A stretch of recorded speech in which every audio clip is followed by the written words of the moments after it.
بسم الله الذي لا إله سواه الواحد الأحد الفرد الصمد الذي لم يلد ولم يولد ولم يكن له كفوا أحد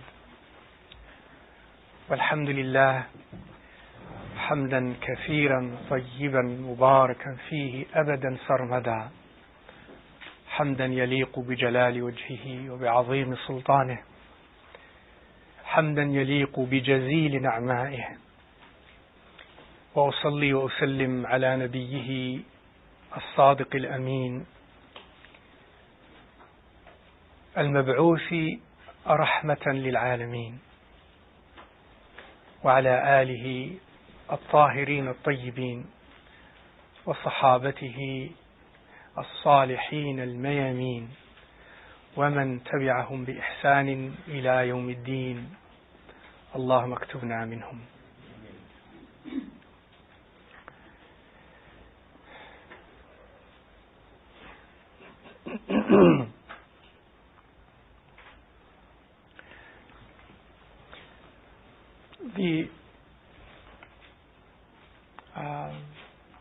If you will, flow chart that you have in front of you is a summary of the discipline of Tazkiyah. That is the way I summarize it. That is the way, upon studying and analyzing and synthesizing, and by the grace of Allah subhanahu wa ta'ala, I believe that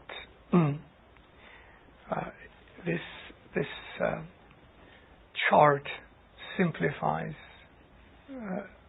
ilm that is very profound and very beautiful, and which is a process,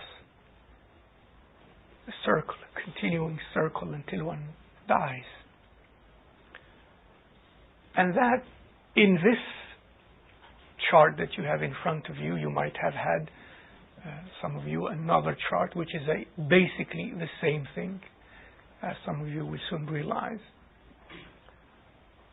That the Tazkiyah is comprised of those basic three elements, and then the rest are the support mechanisms for this process.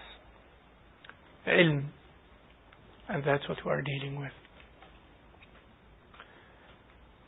Ilm, and a continuous diet, regular diet of ilm.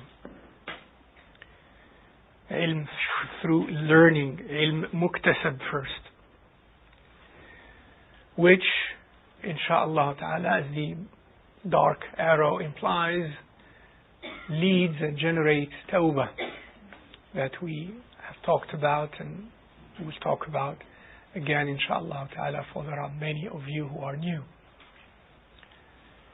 That will lead into and generate mujahada. And mujahada feeds back into ilm. And we shall realize, and I think we have pointed that out, I believe, perhaps even yesterday, that as we acquire external ilm, and as we learn external ilm, and through tawbah and mujahada, which we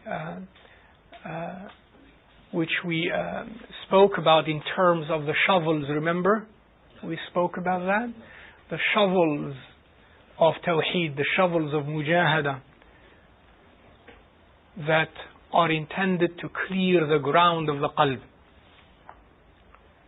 And when that continues, the qalb clears out and clears out, yarhamukallah, until one day that shovel hits the soft ground and spring from within gushes out.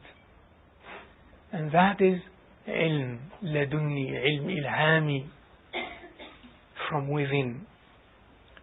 External ilm with tawbah and mujahada will generate, by the grace of Allah subhanahu wa ta'ala, from within ilm. And that is al-ilm al-ilhami, that Allah and His Rasul sallallahu alayhi wa alihi wa sallam speak about in different terms and we shall address that inshaAllah ta'ala. That's where the origin of firasa comes from. That's the origin of tawassum that Allah and His Rasul speak to us about. That's the origin of al-ilm al-ladunni that Allah speaks to us about. That is a glimpse into the nubuwah. And those arrows, those 1, 2, 3, 4, 5 arrows into the mujahada, the support mechanism, are قلة الكلام وقلة الطعام وقلة المنام وقلة الاختلاط بالأنام وذكر الله سبحانه وتعالى. قلة الكلام, less speaking or quietness and silence. Samt, less speaking, less talking. Second arrow, al-ju' or less eating. Less eating. Thirdly, qillatul manam or sahar. Sometimes they write them in these terms. Qillatul manam, less sleeping. And fourthly, qillatul ikhtilat.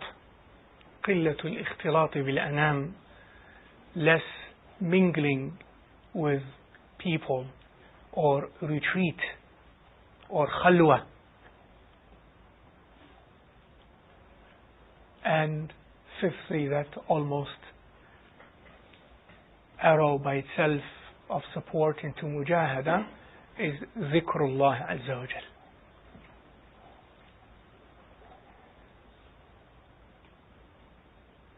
And when this system is run smooth, as you know, every system, when it begins to function first not at its maximum. You have to get some time until everything goes smoothly. And when the system, alhamdulillah, becomes running smooth, then the course into the journey to Allah subhanahu wa ta'ala is smooth. And every cycle of tazkiyah generates that, or opens an aperture into the qalb. Opens an aperture towards the upper world, towards al-mala' al-a'la, towards the origin of all knowledge, towards the source of all knowledge.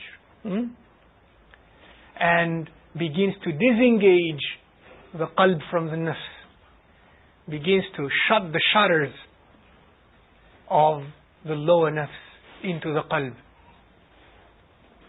And as that is severed, then the channels onto the upper world are open to the qalb.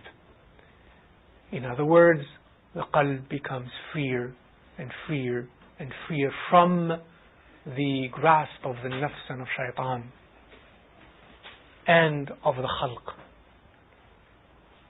And then it begins to experience its happiness. This is all the ilm of tazkiyah. I pray to Allah that by this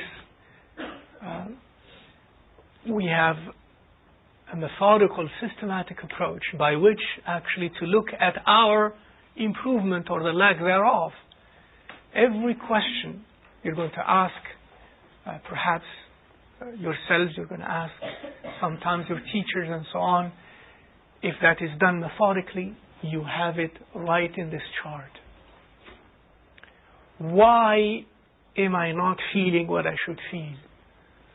Why am I not improving the way I should? Therein the answer. You look at the chart, then the answer is always what is missing of ilm, what is missing of tawbah, what is missing of mujahada, and what is missing of the support mechanisms. That's it. A doctor of the physical qalb has a chart, has an ilm that he follows, and with experience, of course. Then he follows that chart, and you describe the ailment, and he knows in accordance with that chart and that ilm and that systematic approach where to go. This one only, or this one and this one, and this one. The experience, of course, of those who have walked before us into this path is fundamental. Just like sometimes a patient alone, even if he read all the books of medicine, cannot be a doctor. But I mean by this, it is very helpful to you, it is very helpful to us, especially when you go back to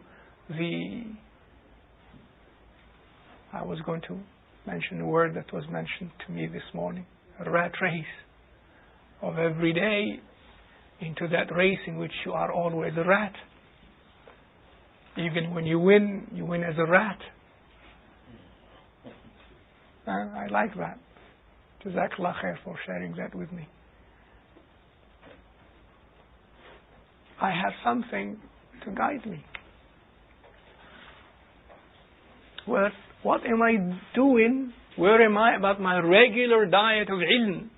And many questions pertain to that, some of which we're studying. A lot of which we're studying. My tawbah. The burst may not be strong enough. The gates therefore have not opened wide enough into mujahada. Why am I weak in mujahada? Go back. Maybe because of my tawbah. Go back. Ilm. And all the questions we study with that. And then maybe support mechanisms. Khalwa, environment. Talking too much. Eating too much. Yeah. Eating too much. Sometimes is the reason why I am weak spiritually. Sleeping too much. Sometimes is the reason why I'm weak spiritually.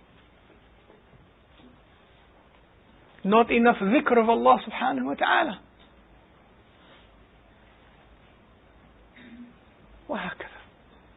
And I keep on, alhamdulillah, gradually improving on this one and on this one.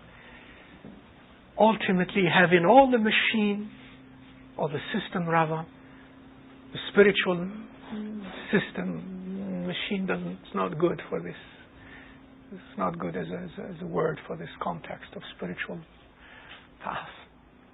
The spiritual system is not yet running smoothly. Give it time. Keep correcting. Keep rectifying along the way. Sometimes, my dear brothers and sisters, sometimes the reason is being simply, maybe I have a television at home. Wallahi al-azim. Some of these things I would have wanted you to come as a conclusion to these, to such, for example, observations. That I have a television at home. And what do I mean by television? I do not mean the machine itself, for that's just like a spoon or a knife. But of course, the programs, what is in that box, and what does it mean? What am I subjecting my eyes to? And therefore storing an entire pool of data and of information where? Inside of me. My nafs. I am feeding certain types of nafs. The images I see, the images are very powerful. They remain imprinted in the mind and in the qalb for decades. And then one day you decide to stop that. And you begin then to know here, not here and by arguments. You begin to know that subhanallah, that was an obstacle in the clarity of my heart. Then 10 years later, 15 years later, the clearer your qalb becomes, the images come back. Even 15 years later. sometimes as a rahmah from Allah subhanahu wa ta'ala, so that you repent. The more sensitive the qalb becomes, sometimes the more of those past images and sounds and actions come back in your clear state, so that, because sometimes one has not repented fully from those. And Allah subhanahu wa ta'ala allows them to be available into your memory in order that you turn into real tawbah again, or in order that you continue to show your iftiqar to Allah subhanahu wa ta'ala. Your need for Allah subhanahu wa ta'ala. That sometimes the safa, maybe of your heart, when it occurs, when one reaches some of that level, the cleanliness of your qalb, so that it doesn't lead you to vanity.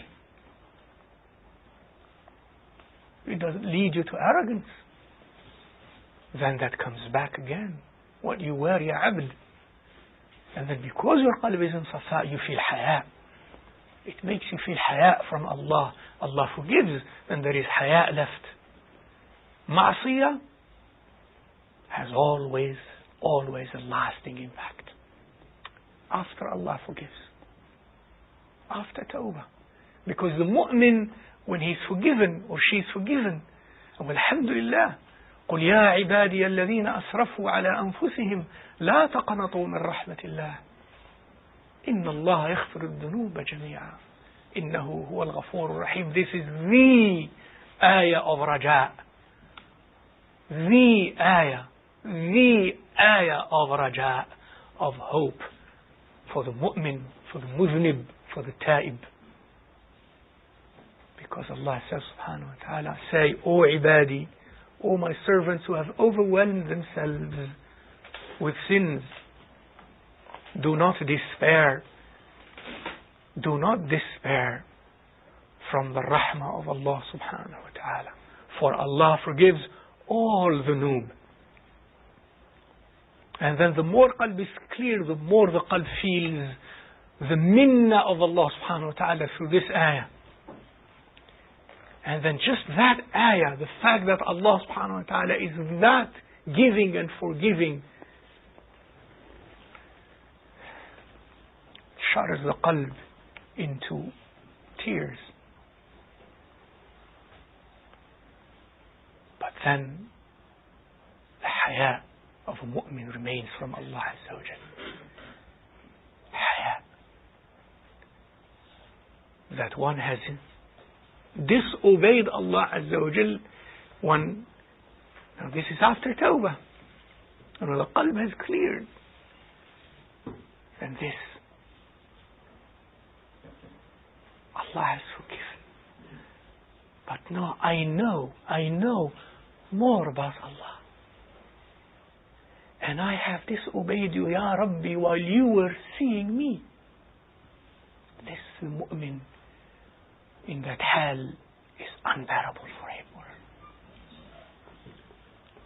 Not anymore out of fear of his punishment, for he is forgiving out of haya. And haya shall never leave the qalb of a mu'min in already a state of full tazkiyah or pseudo tazkiyah or some tazkiyah. Haya. And haya is itself levels. Alhamdulillah.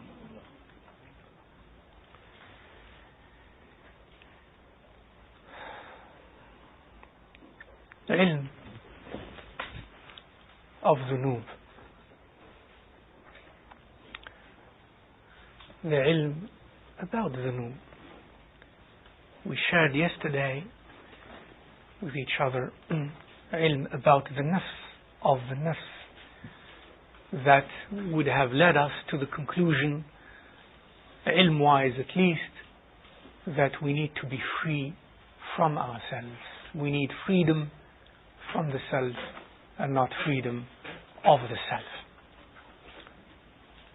And the freedom from the nafs and from the self is indeed the freedom of the qalb from the nafs.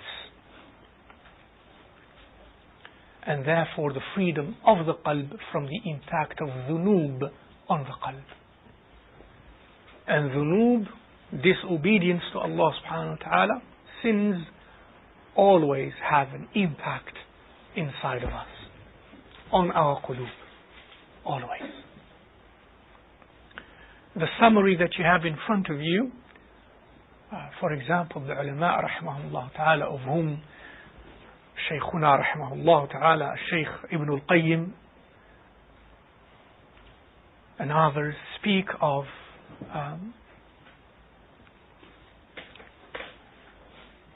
some impacts of dhunoob, which themselves actually summarize many other impacts in this comprehensive way.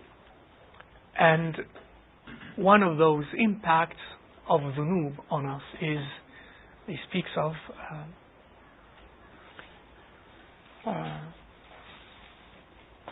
khasf first, the one I think he speaks about, is al-khasf. Al-khasf is lowliness and debasement that one feels in the qalb regardless of what one shows externally and how much external authority and power and ease and prosperity and he or she may have. His qalb will always be low. His or her qalb will always be low. Subhanallah, always. أبى الله إلا أن يذل من عصاه, said الإمام الحسن البصري رحمه الله تعالى. أبى الله إلا أن يذل من عصاه. Allah had decreed formally that any who disobeys him will be low. A law of Allah Azza wa Jal. Al-Hasan al-Basri himself is related to have said this in the following context. That is, when he saw some people of authority and of wealth and of power. And of course many people are impressed by these things. We human beings are impressed. Oftentimes the first thing that impresses us as human beings when we are in a certain inner state are the appearances, whether of individuals or of institutions or of systems or of civilizations or of always. That's the first thing that attracts us. So in those days what they had are horses and certain types of horses and mules and of course the palaces and the fortresses and all of those things that comes with power and status. And he said rahimahullah ta'ala, as he was a man of ilm and ma'rifah min sayyid al-tabi'in, of the best of the tabi'i era, as he observed such people rahimahullah ta'ala and people around him who had beautiful hearts and powerful intellects and alhamdulillah were humble and so on, and he taught and he said rahimahullah ta'ala, wallahi wa in taqtaqat bihim al-bighal wa hamlajat bihim al-baradhin فإن ذل المعصية لا يفارق قلوبهم فإن ذل المعصية لا يفارق قلوبهم أبى الله إلا أن يذل من عصاه. This write it in golden ink. أبى الله إلا أن يذل من عصاه. So he says رحمه الله تعالى, and very beautiful and eloquent Arabic language. He says, by Allah, even if they mounted the mules that walked lightly, a light walk of a mule. In those days, usually it's the judges, they don't ride horses, they ride a mule. طقطقت. You know, the sound that the baghla, the mule, the light walk, tak, tak, tak, tak. And the light one. And it is tak, tak, also indicative that the ground on which they walk is not sand and mud and so on, but it is paved. In the very word, all of this is communicated, so they are not just anyone. Their nouns don't walk on any ground, but on paved grounds for them. طقطقت بهم البغال وهملجت بهم البراذين. الهملجة is البرذون is another word for الحصان, for the horse. Even if they mounted horses that gracefully carried them and ran with grace.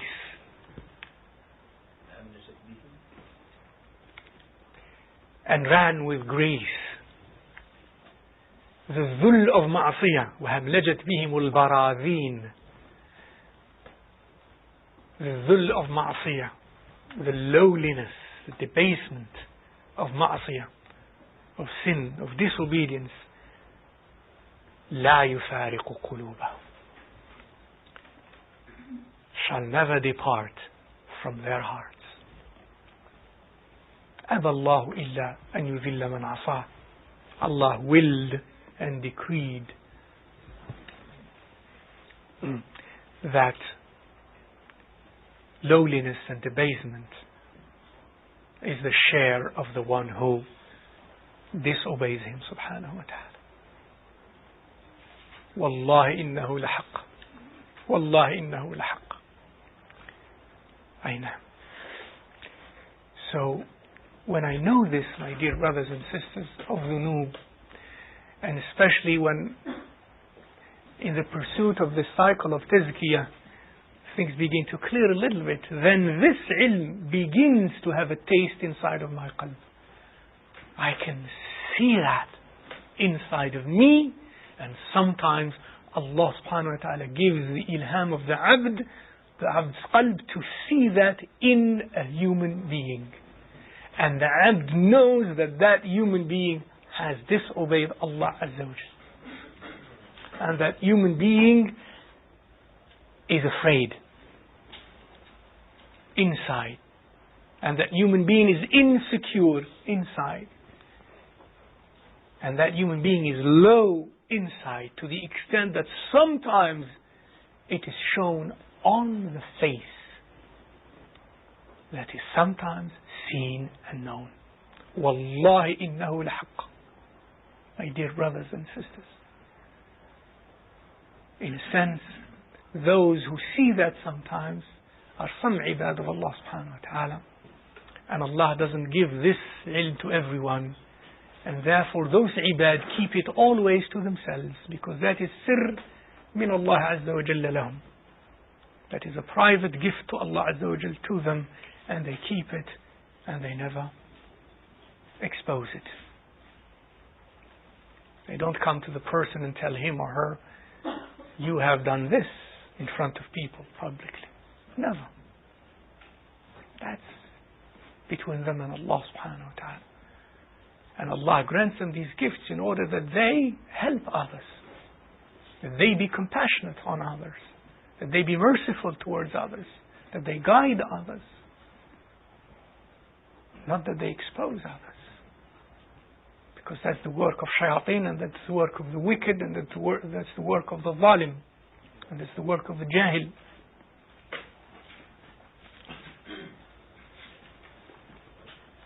Khasf, my dear brothers and sisters. And of the consequences of dhunoob is also maskh. Maskh.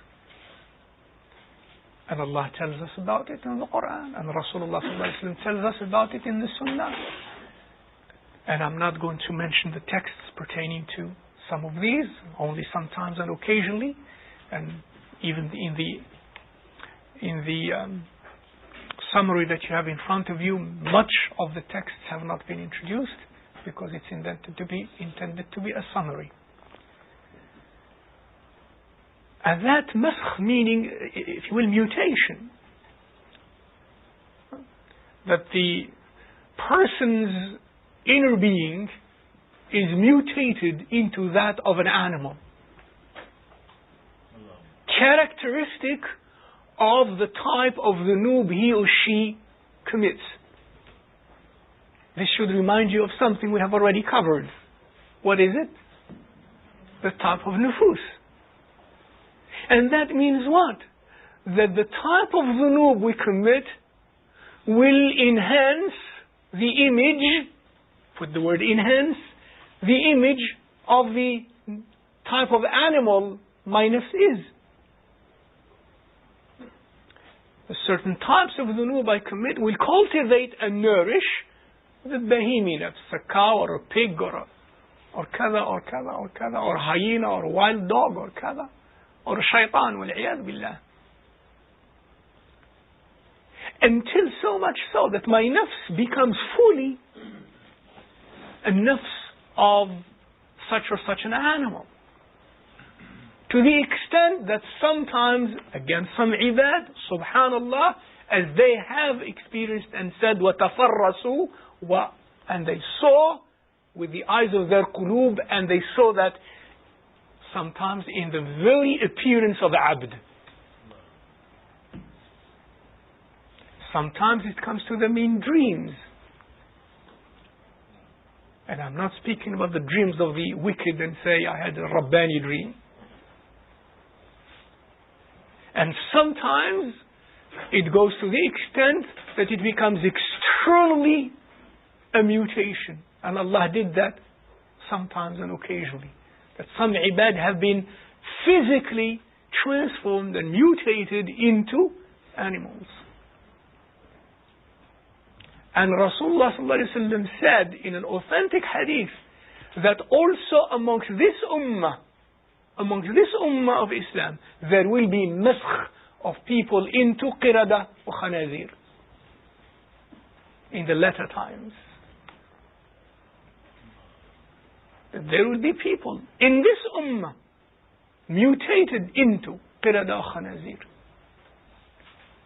That is, so much, we can look at it this way, so much have the nufus become nufus mamsukha to the animal state, so much so and so intensely and so obviously and so wal-iyadhu billah with such audacity against Allah Azza wa Jalla and rebelliousness, that Allah subhanahu wa ta'ala will make that appear in their own physicality.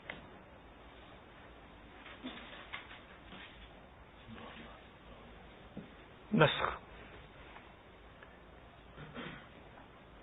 dhunoob, and masakh, my dear brothers and sisters. هذا مسخ. أين؟ من مسخ يعني حول، تغير. أين؟ نسخ is at the level. Nasakh is at the level of the actions, of the writing, of the words, and masakh is at the level of the qualities and the characteristics. Nasakh. The Arabic language has a lot of these beautiful one-to-one correspondences.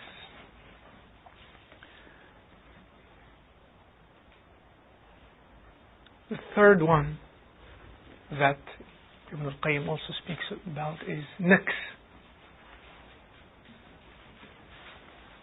Naqs, and you have all of that summarized.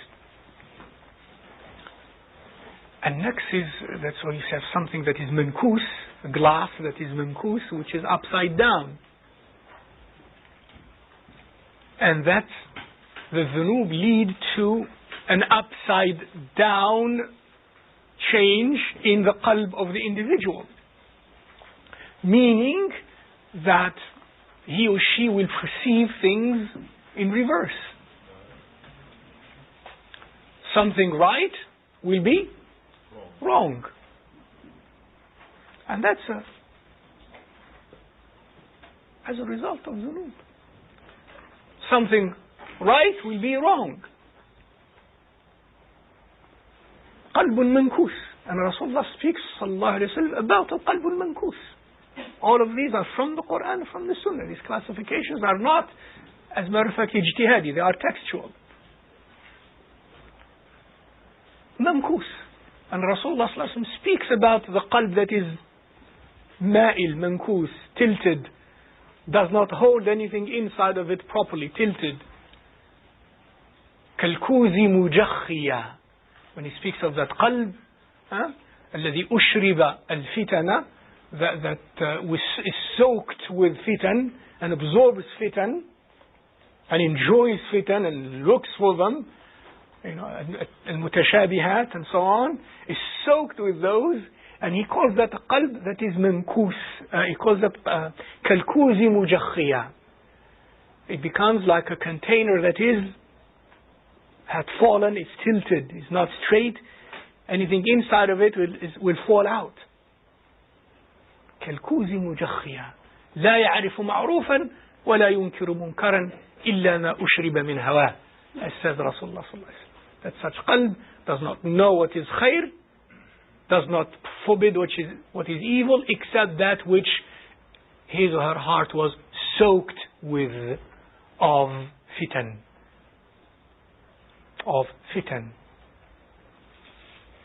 And in this case, the fitan are the type of philosophical, ideological opinions and views and ideas.